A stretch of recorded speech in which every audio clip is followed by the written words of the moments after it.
Welcome back to the group chat. Nathan Marshall with the Crusaders. Yep. Scott Robinson. Yep. Scott Robinson. Close. Rep straight off. Conor McGregor, Israel Adesanya, John Jones, GSP, Anderson Silva. Bro. Welcome back to the group chat. Tuesday's show, Phil. There's a wee bit to break down from the weekend. Plenty going on. We have a new Drivers' Championship and plenty saying that it's UK biased. After Lando took that out and Oscar Piastri, there's been a whole lot of theories coming up through that. Really? Plenty I've seen. The Chiefs have a 16% chance of making the NFL playoffs, so I'm stoked. Arsenal lose, United win. England suck at cricket. New Zealand weren't much better.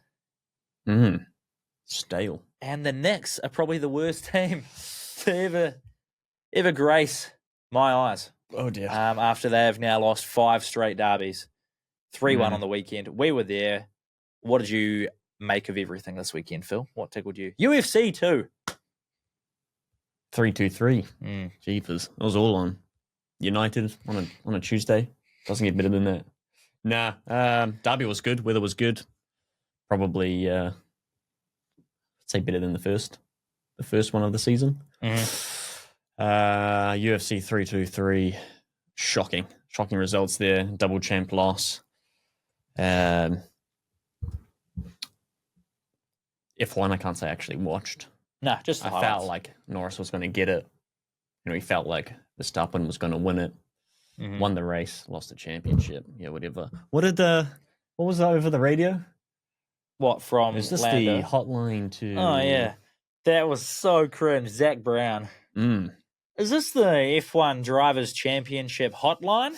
And Lando was just like, "You did it, Lando. You're the world champion." There we go. That's all you had to do.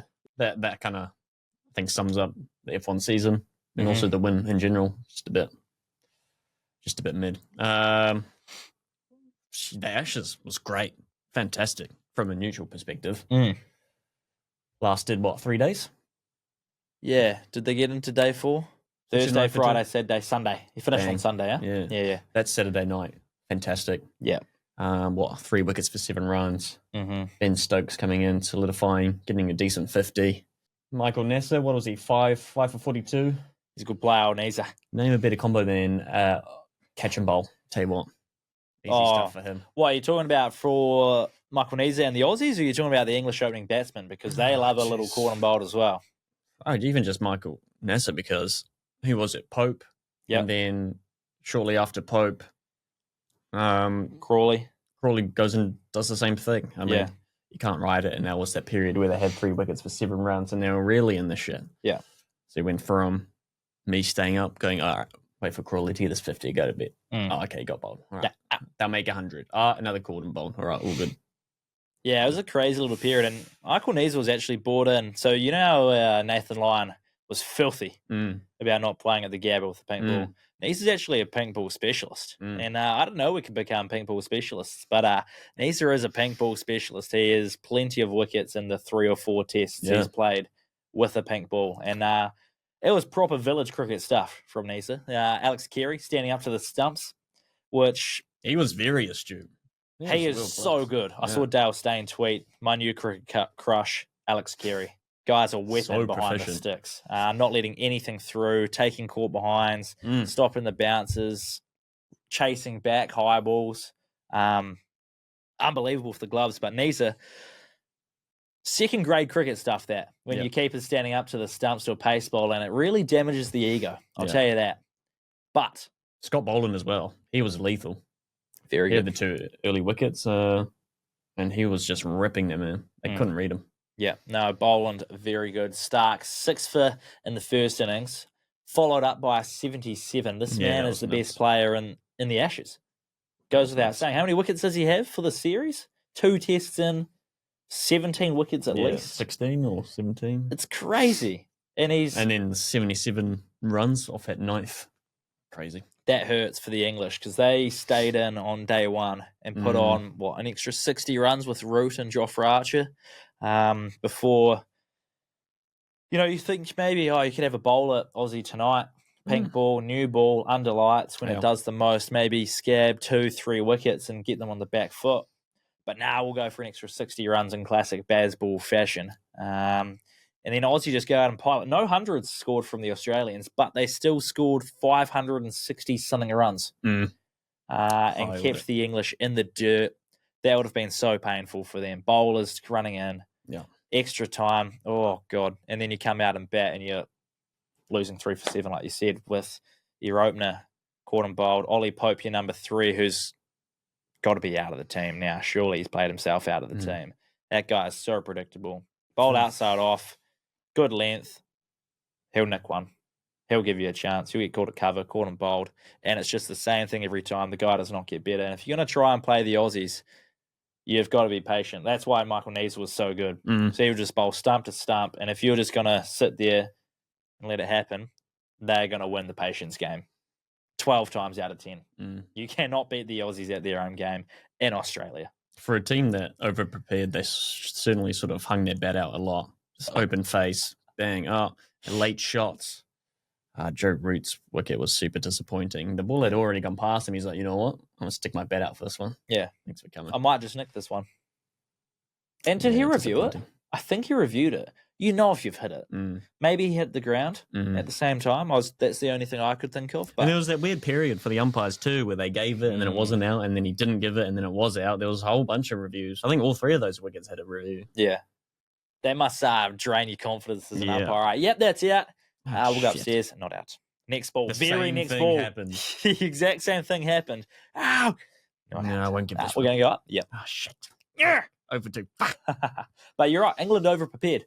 Brendan McCullum, they've over-prepared. Yep. And then Stokes it's all that swinging from the golf. They're just swinging for the ball and getting the nicks. That's got to be what it is. Yep. Stokes was saying, they've been here for 4.5 weeks. A lot of pressure on off-field. You got to go out and you got to relax. Yep. You got to do stuff. So if that's over-preparing, I don't know. Sounds like they got a week in Noosa now before the Adelaide test. It's hard work playing 6-7 days of cricket. And 8, 9, 10. Oz win by 8 wickets. Yippee! Crazy. And I don't know. Steve Smith too. Yes. We'll get to that now, yeah. Even the catches. He took one. Yeah. He had quite a few, but the one out to his left hand, one hand catch, bang. Those are very hard too. And he didn't even have the black strips on at that point. No. And you wait till he puts the black strips on, he becomes a different human. Starts ramping. Oh, boy.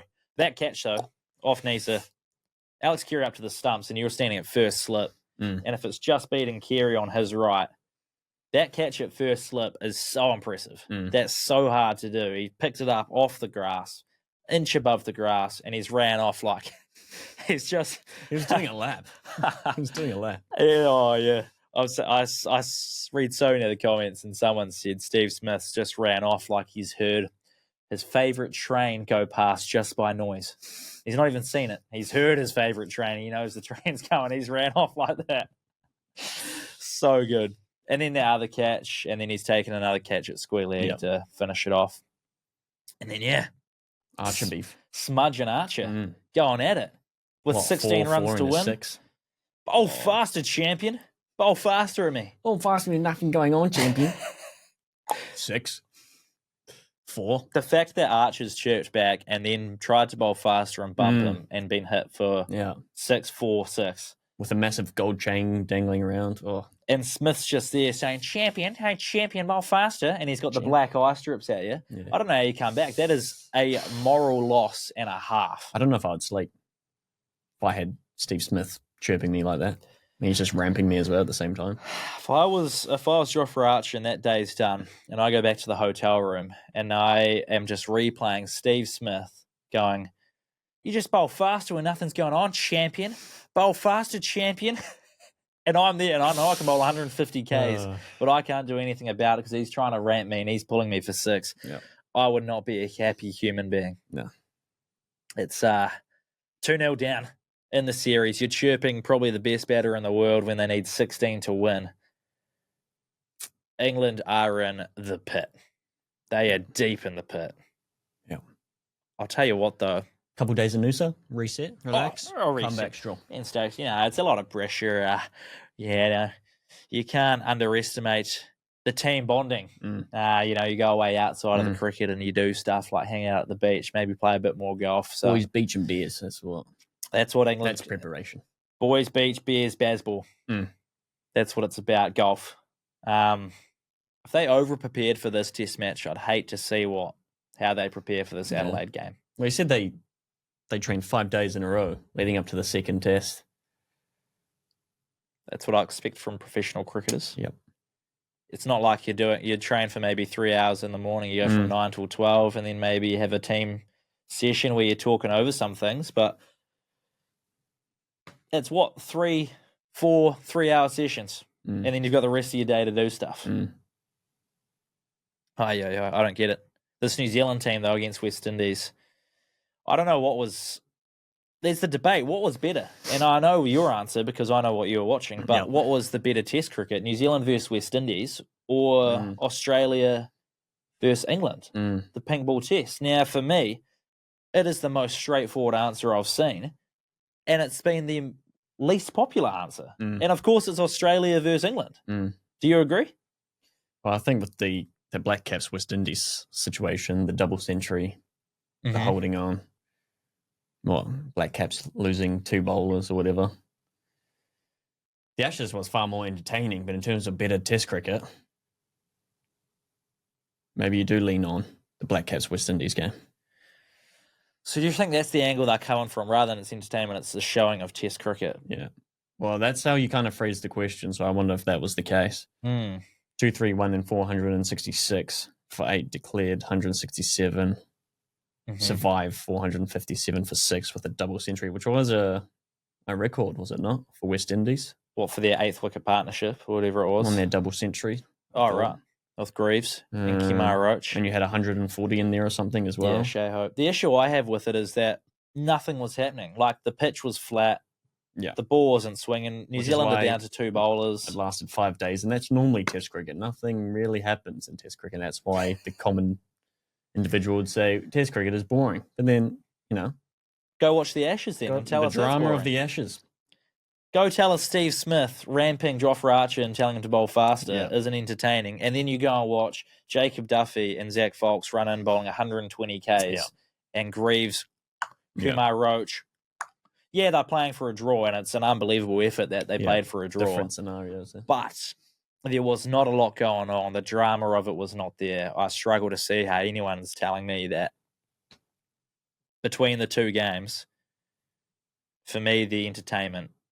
And that's like, you want Test cricket to be entertaining. Yeah. If you're saying what was the better Test cricket, the West Indies-New Zealand game was probably more traditional, but it wasn't as entertaining. Yeah. The Australian-England game had 10 times more entertainment. Yeah. So for me, that's the better Test cricket. Yeah.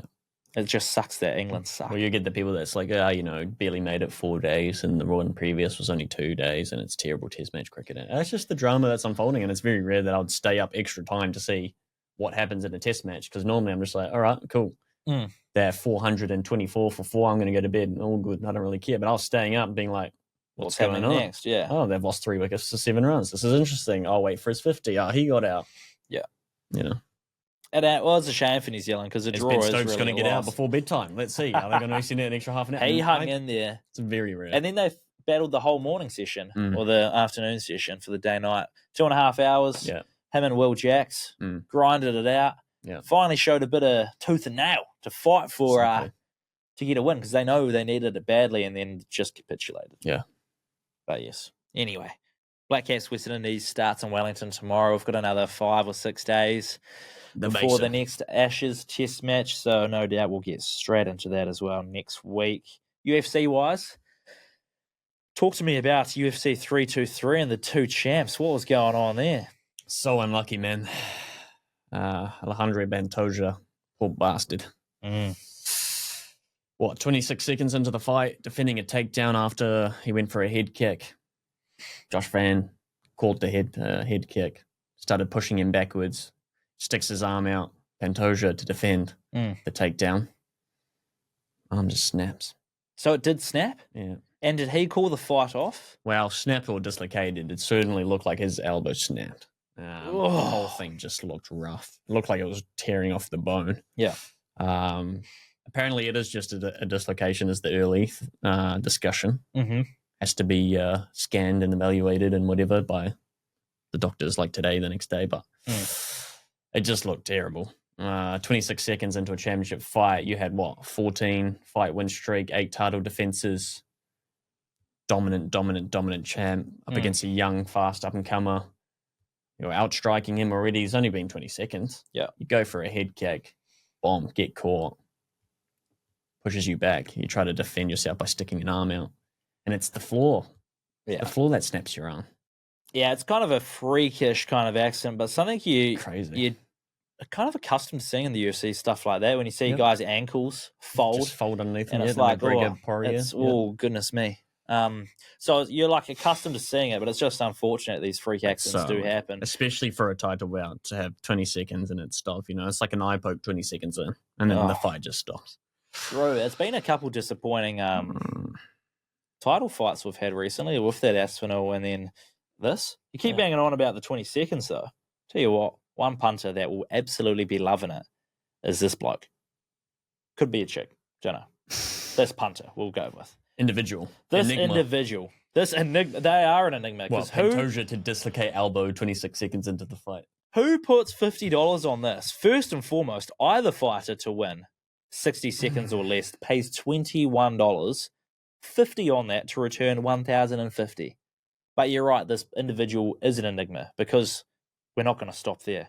We're going to go with Joshua Vaughn to win within 60 seconds or less, paying $67.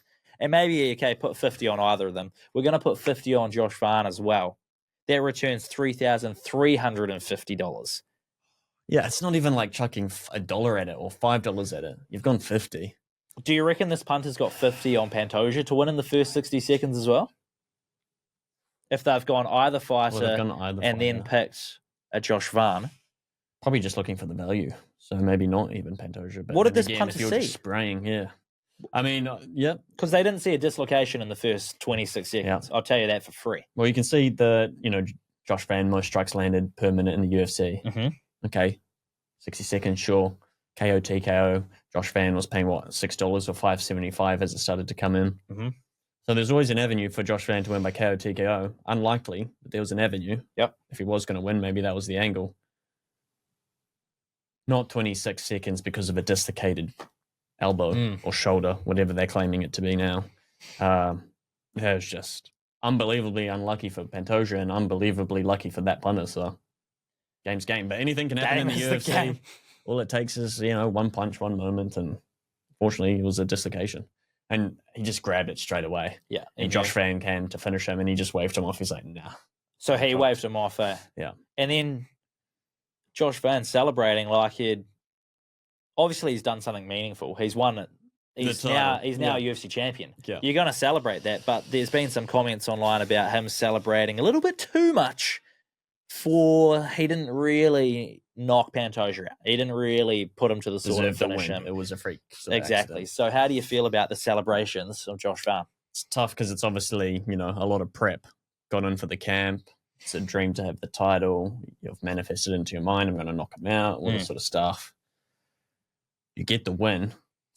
He said himself, it's not the way you want to win. It's kind of like when Aljamain Sterling won his belt against Petr Yan by disqualification because he had his knee on the ground and Petr Yan came up for a knee. So you win the bout. Everything's great. You've achieved what you wanted to, but it's the way that's happened.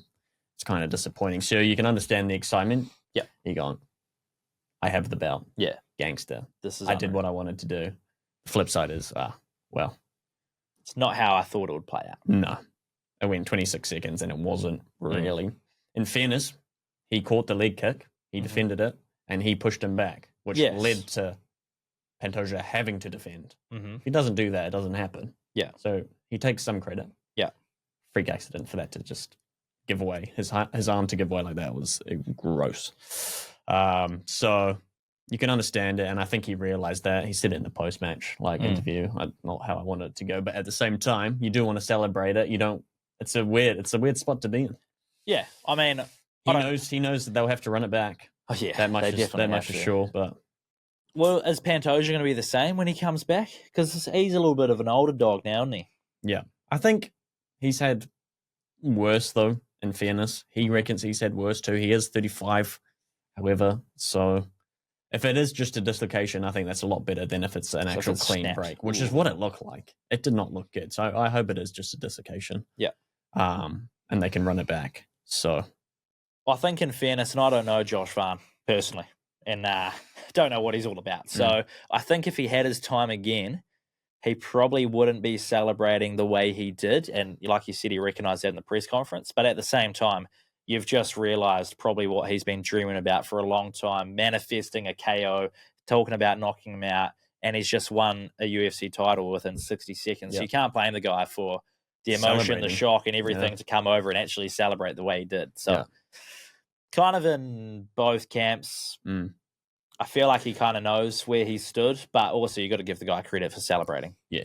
A UFC title. Not many people get to do that, so fair play to the guy. I mean, you get the belt, you want to celebrate, fair enough. The jumping on the fence, yeah, it's a bit excessive, you could argue, but at the same time, he also could have gone after him.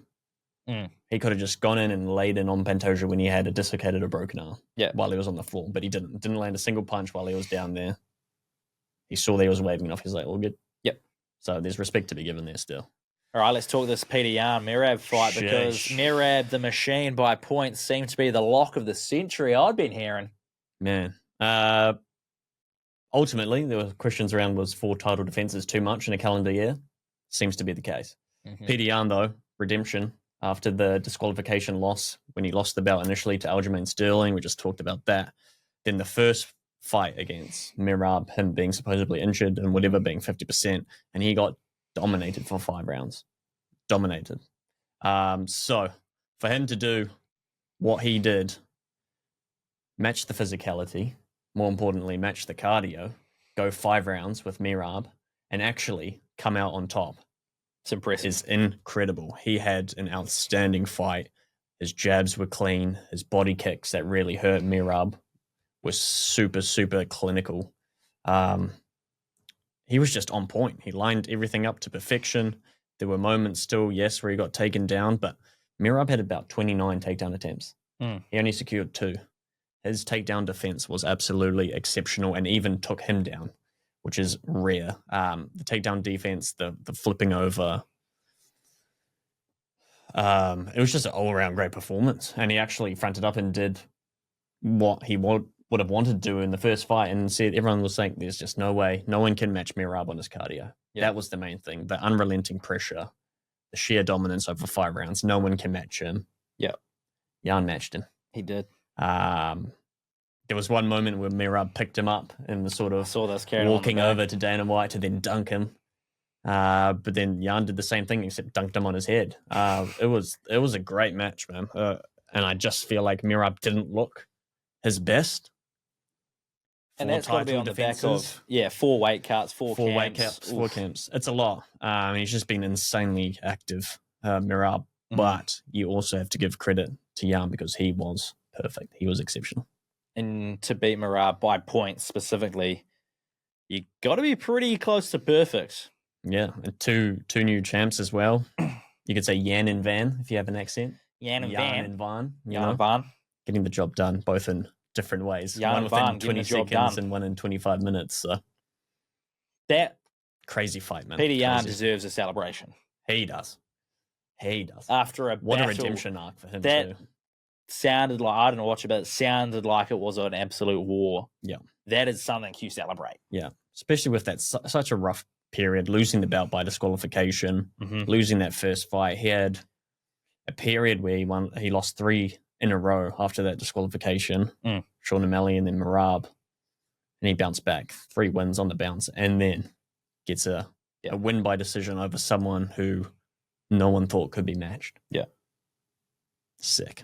Unreal. That's the UFC. The rest of the card, that Jan Blachowicz draw, that's absurd. What else happened across the main card? Anything of interest? Tatsuro Taira knocking out Brandon Moreno, KO TKO in the second round, significant. Henry Cejudo had his final UFC fight, lost by decision to Payton Tolbert, who actually did very well. He thought he was going to get out-wrestled, and Tolbert had more takedowns against Henry Cejudo, so... the double champ is done and dusted. Former double champ, I should say. So won't see him in the octagon again.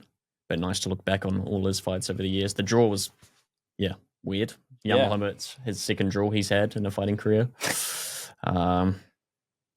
Probably fair and accurate. I don't know, Bogdan, I don't know if he just gassed or whatever, seemed to have won. You could argue he won the first sort of 2 rounds, and then the third round just had nothing to show for it. And that I think that's down to Jan Blachowicz. His fight IQ is just next level. He's older, he's slower, yes, but he's very intelligent and he knows what he needs to get done, basically. So I think he knew he was still in the fight and could take something away from Bogdan. So I don't really like seeing draws, but you could argue it either way, whatever.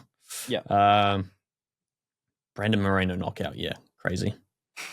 And then I think Tatsuro Taira's lined up for that flyweight bout, potentially, if he's ready before Pantoja is back from injuries. So spicy. Well, that puts a wrap on UFC pay-per-views. Yeah. For good?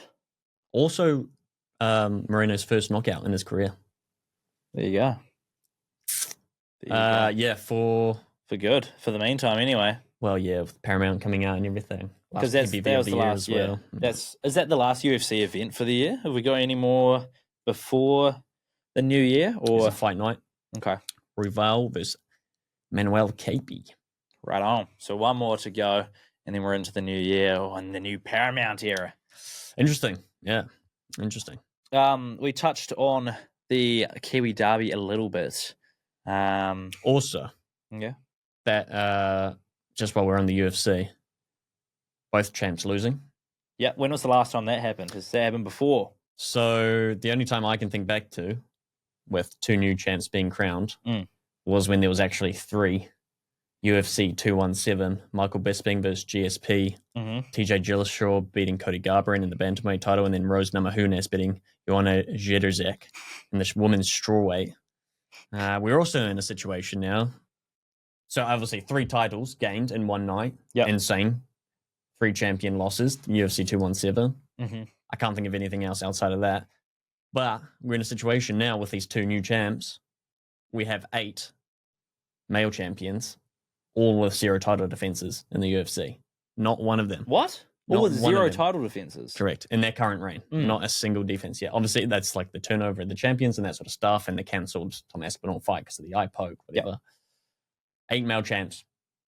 That's no crazy. Defenses. That's to round off the year. That's a new era of UFC. So not only is the business entering a new era with the Paramount stuff. Yeah. 8 champions with 0 title defenses. That's pretty crazy. Yeah. Is that a changing of the guard? Reign. In the current reign. So you've got some ex-champs or some new champs. Yeah.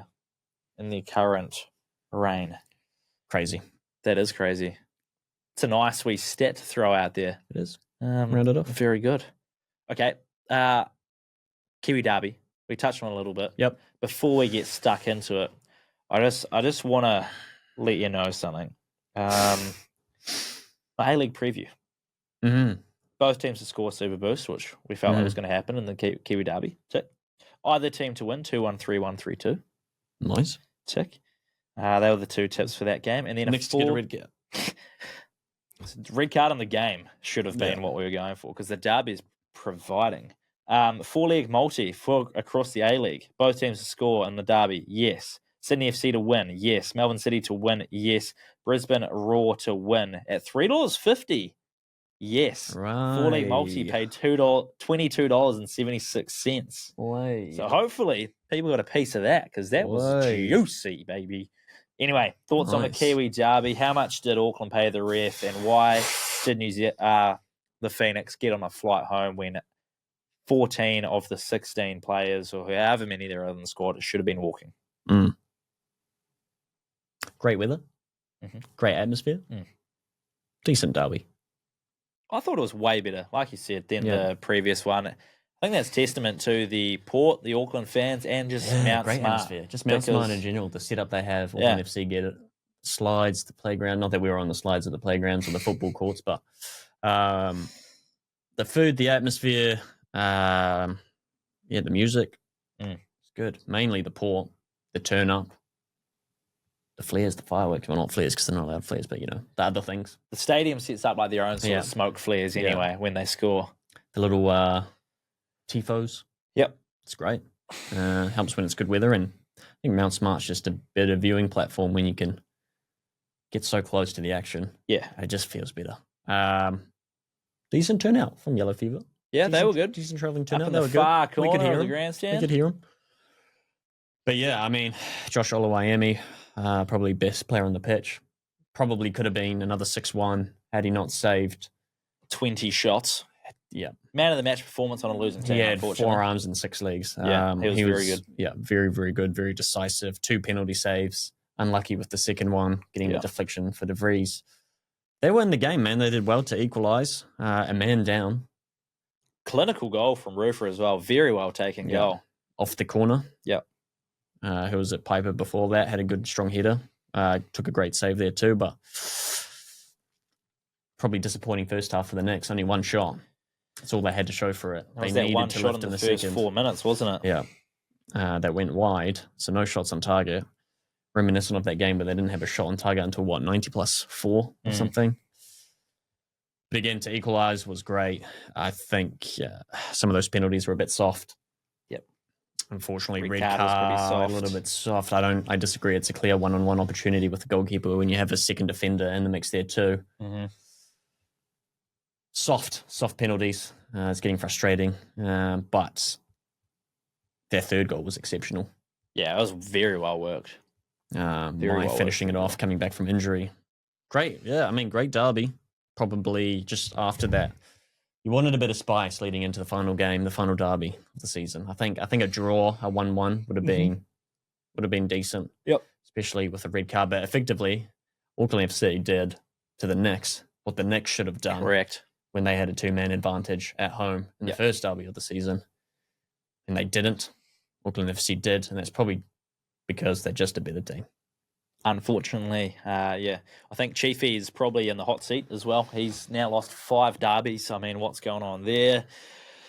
The 5th, 6th derby back in Wellington, but you can't help but think Wellington are just never going to be able to get over the hump. Just something will happen in the game and they'll lose 2-1 or something. That's how it feels, but they can do it. And we saw they equalised the man down. It's possible. Probably could have scored. That first shot they had in the first half. Yeah. Auckland FC were in a similar situation for their goal, but they dragged the ball back, put it cross goal, slotted it. They went short. They had an overlap thing and then tried to have a shot at goal with a terrible angle. Then it goes wide, of course. But you got to be. I think the difference is in front of goal is the decisiveness and just decision making, and being more clinical in front of goal, making the right decisions, and guys actually being in the right spots to put it away. Whereas the Knicks just looks like they're almost surprised when they get themselves into goal scoring position. Brutal. 3rd derby back in Wellington. Nothing's on it because Auckland have wrapped it up. Apart from obviously they'll want a clean sweep, get the brooms out, and Port will be up and loud. And unfortunately, the Knicks stink. EPL, winners and losers. There's been so much EPL going on, so much European football going on. I don't know, do we bunch match week 14, 15 all up together because it was midweek, weekend? Games finishing today. Wolves still stink. What do you got for us, winners and losers wise, Phil? You've got to start with Aston Villa. No, we don't. We do. No, we don't. And then we'll move on to Kansas City Chiefs after that. Emery beating his old team, who just happened to be top of the table, had the most clean sheets in the comp, whatever, winning 2-1 in 90+5. That's class. Mm-hmm. Aston Villa on a heater too. They're in great form, so not terrible, considering Arsenal and their injuries, all that sort of stuff. Mm-hmm. To do that in that fashion. And Arsenal, it's good to see how upset they looked when they conceded that goal. Deveras slamming the ground, double fisting. Yeah. So when you're saying, is that a win for Arsenal because it shows how much they care, or you like seeing the Arsenal? If you think a loss is a win for Arsenal, you are too up the Gunners. It's a massive win for Unai Emery. It's a massive win for Aston Villa. Mm-hmm. And they continued their winning streak. Good on them. Leeds United drawing with Liverpool after being 2-0 down. Yep. Similar situation with Tanaka scoring 90+6. Massive win for Leeds. They were struggling for results. Harry Wilson's goal versus Crystal Palace. They may have lost, but my God. Have you seen that goal? Yeah. Class. Every time Harry Wilson pops up on my social media, I go, my goodness. Yeah, he only kind of does stuff in spectacular fashion. He's only got highlights, doesn't he? Yeah. If you just watch his highlights, you'd think he's Messi. Yeah. Unbelievable. After that goal as well, who was it? The Spurs. That kick from the sideline, and then this one. Oh, some nice play by Fulham. Yeah. Fulham are playing some good footy. They're not winning, obviously, with the 4-5 against Man City and then 2-1 to Crystal Palace, but great goal. They are playing some good footy. Those are my winners. Nice. Yeah, I had Daniel Farke in there. I mean, if you look at a stretch of going into this stretch as well, you're on a bad run of form. Farke is probably, in the hot seat as well, like a few other managers are. But you got City, Chelsea, Liverpool. That's a stretch that's probably going to get you fired. But he made the adjustment at half-time against City, 2-0 down. You end up losing 3-2. There's a bit of a spark there. And you take those changes into your next game and you draw with... No, you just... What was it, a draw with Chelsea? Beat Chelsea. Who are we talking about? Leeds. They beat Chelsea? They beat Chelsea. 3-1. Yeah. Yep. So you take those changes from the City game, which obviously were very successful. You win the second half, 2-1. You then go and beat Chelsea, and then you go and draw with Liverpool. Scoring 3 after being 2-0 down. You've gone and got 4 points out of a total 9 against 3 of the top teams in the league. Yeah. You take that from the position you're in. So I think he's in a massive winning spot. Yep. Everton, tell me what the heck they're doing in the top 6. What are they doing there? They're making a run for some European football. What's going on here? They're in my winners. And then Jordan Pickford. James Hill from Bournemouth. Defender off the bench. Now, he's only featured in 8 games, but since the opening day when he came on and they were, 3-2 down to Liverpool, lose 4-2, since that game, James Hill has not featured in a loss. He's not been on the losing side in the Premier League game. And he's been involved in 4 of the 5 clean sheets for the Cherries. So he is a massive winner. He comes on and he makes a difference in the back line. And I'll tell you what, here's the hot tip for Bournemouth and the Cherries. Play James Hill more. He's only played 8 games. And he's been not on the losing side in 7 in a row. Get him on the field. You don't lose. Get him on the field. Talking about losing, keeping Liverpool. a clean sheet against Chelsea as well in itself. Great stuff. Exactly. James Hill. Dog. Loses Liverpool as a whole. I mean, it is incredibly hilarious to see where the reigning champs are and a team that has absolutely smashed the summer transfer record just be so terrible. And Arnie's slot, you see the whole club, it's giving United feels to it. Like it's kind of imploding. You got Salah talking out. You got just guys that are Chiesa, he's not playing, but he's saving Slot's job. What's going on here? Ikitike, he's a good player, man. Why is he not playing all the time? Isak's not worth what he's worth. I just think it is... Bird's struggling to get a ball pass to him. Virgil van Dijk underperforming, Kanate underperforming, drama in the dressing room, another Dutch bald manager. Maybe that's why it's got the United feels to it. Yeah, it's a Ten Hag special. It's hilarious to see that this team has won 2 of their last 10 Premier League games. If that ain't a loser. Yeah, I had Liverpool and Salah as well. Just drama. You've been benched for 2 or 3 games, then you're saying you're being thrown under the bus. If you're underperforming, you're underperforming, and you should know better than to go out to the media slandering your team when they're in a tough situation. Just do better. It's giving Garnacho Rashford vibes. Ooh, those are not good vibes. With a mix of Sancho in there.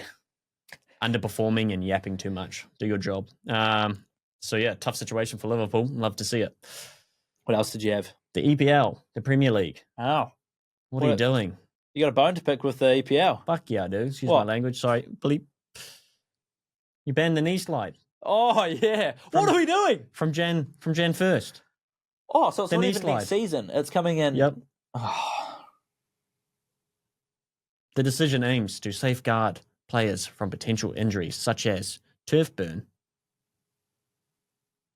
Not to be... and joint strain. What? Joint strain. Joint strain. Yeah, straining the joints. Turf burn, not to be mistaken for turf toe like Joe Burrow. What are we doing? What happens when Harry Maguire scores a goal with his big head? What is he going to do? He's going to have to dab or something. We're in December. It's not even April. And what are you doing? Game's gone.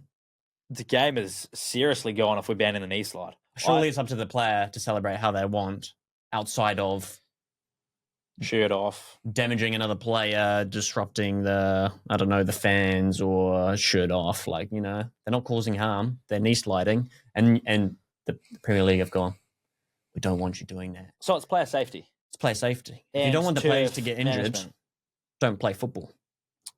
Player safety, yet we're not banning a backflip. So instead of, if I scored a Premier League goal, I can't go a knee slide into the corner, but I can go there and try and attempt a backflip and break my back. What if the grass isn't wet enough and then you hurt your face,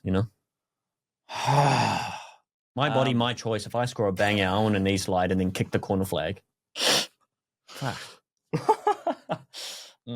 I'm worried. I'm worried about Harry Maguire now. I don't know what he's going to do. He's going to score 90 plus 6 minute header and he can't slide. He's going to get carded.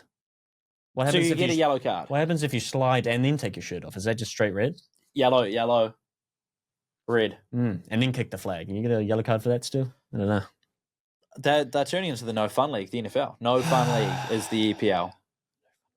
What is going on there? That is So I first heard about this and I thought, okay, that's a joke. But no, we'll get a season ending of knee slides. Like, imagine you score a winner to win the Premier League. Last game of the season, minute knee slide. Thanks for coming. It's fine. Next season, then we won't do any knee slides. But no, I'm now learning that it's January 1st. Brutal. Absolutely brutal.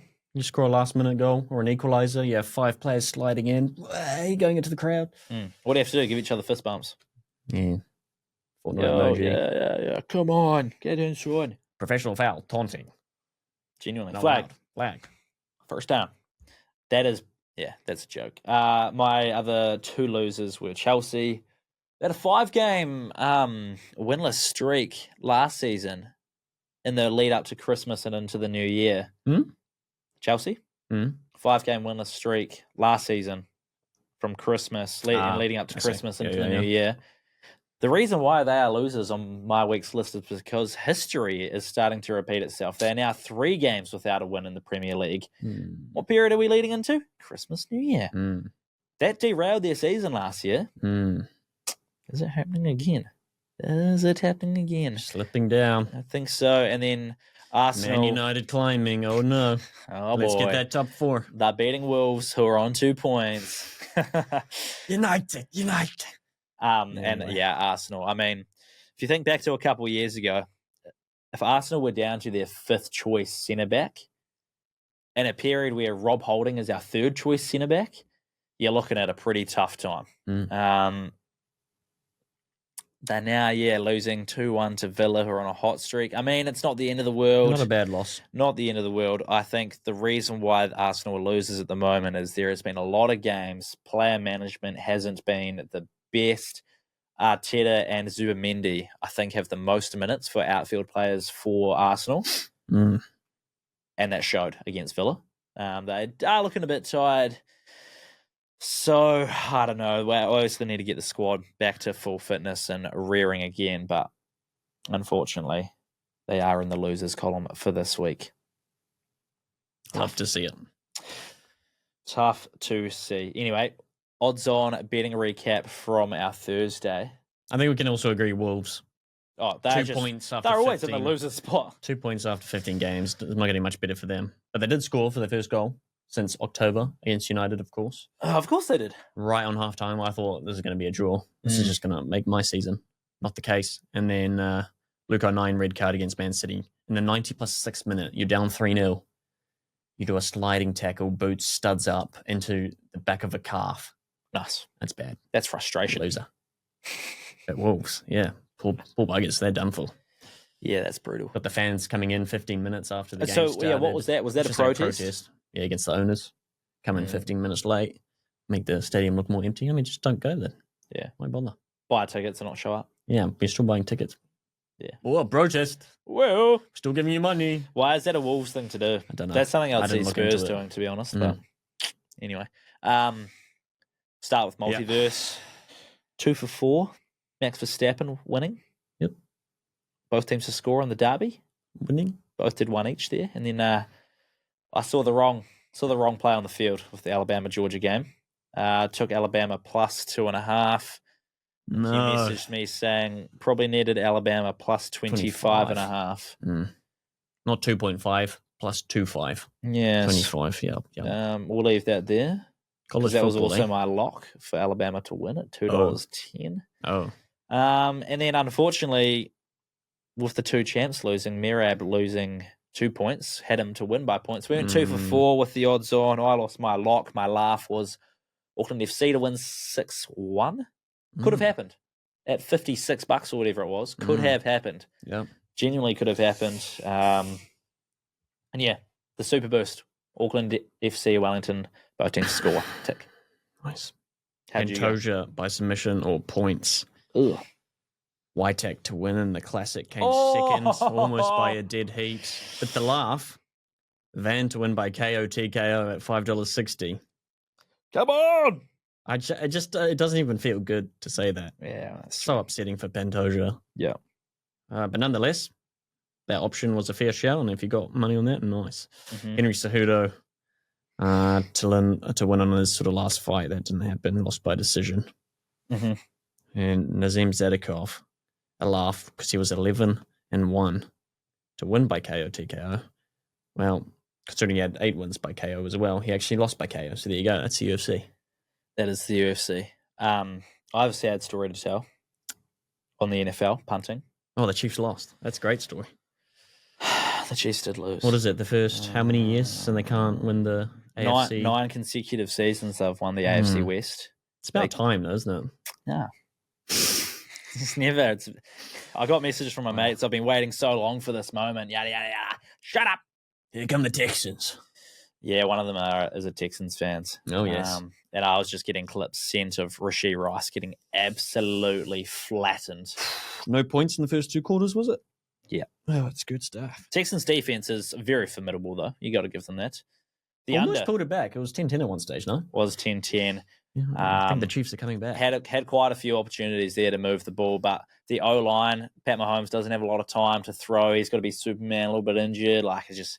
to be fair, you make the playoffs as the Chiefs. They haven't deserved, really, to be competitive in these games, and I wouldn't have been surprised if they do lose in the first round of the playoffs, if they got there. So, how did they get there? They need a lot of things to go their way with 16%. But Tom Brady won his first 3 Super Bowls and then took 10 years to get there again. So we're allowed a down year. You're allowed. It's good for the NFL, for the Chiefs to be rubbish. Yes. It is. It's like for Arsenal to start dropping some points. It's great. So good. Anyway, this touchdown scorer multi. Oh. Brock Bowers. This is one of my friends that sent it to me. Goes, hey, mate. I'm 1 touchdown score away from $6.5K. Oh. From $10. You don't do that. You know what I told him? You don't do that. I said, Kyle Monangai, running back for the Chicago Bears, has just been traded to my fantasy team. Anyone that's played on my fantasy team has suffered a season-ending injury. Oh, no. Knowing your luck, next time he touches the ball, he's done. Cash out available. But he had $10. Brock Bowers to score, Bo Nix to score as a 2-leg same-game multi, paying $9. Bo Nickel, UFC. What's he doing in there? Then he had in the Rams-Cardinals game, Blake Corum to score, Michael Wilson to score. I don't know why he's picking these players to score, but there's some method to the madness, obviously. Premonition. They all scored the first touchdowns for their teams as well. And we worked out if he'd done first touchdown scorer, he would have been in for $650K. Wow. Then he had Christian Watson, who scored the first touchdown. He ended up getting 2 for Green Bay. And then Kyle Monangai did not score a touchdown. He ran in for a 2-point conversion, though, just to rub it in a little bit more. That's dark. But, yeah, peep that. That is very dark. Brutal showing of touchdown scorer multi-betting. 1 touchdown scorer away. Monongai had 2 last week for the Bears as well. And it was, of course, the cheapest same-game multi that didn't hit. Classic. Of course, it's always the case. Classic. Yep. Anyway, so that's my punting story for you this week. So it was a triple SGM, really, is what that was. SGM into a SGM into an SGM. Yeah. Damn. It was a 3-league multi, but there were 2 touchdown scorers in each of the same game multis. So 6 touchdown scorers across 3 games. There you have it. And unfortunately, he ended up just losing $10. What can you do? Anything else you want to add? Throw in? Bets? Winners? Losers? Or we'll be back on Thursday. What have I got? I've got nothing. I don't think so. It's just I'm excited for next year of UFC. Some good cards coming on the way. 8 champions that need to defend their belt. Yeah. In an interim title, that makes no sense. It's good stuff. There you go. For Paramount. Great kickoff for them. Yeah. Well, we'll be back on a Thursday, of course. Make sure you tune in then. Thank you for listening, and we will see you soon.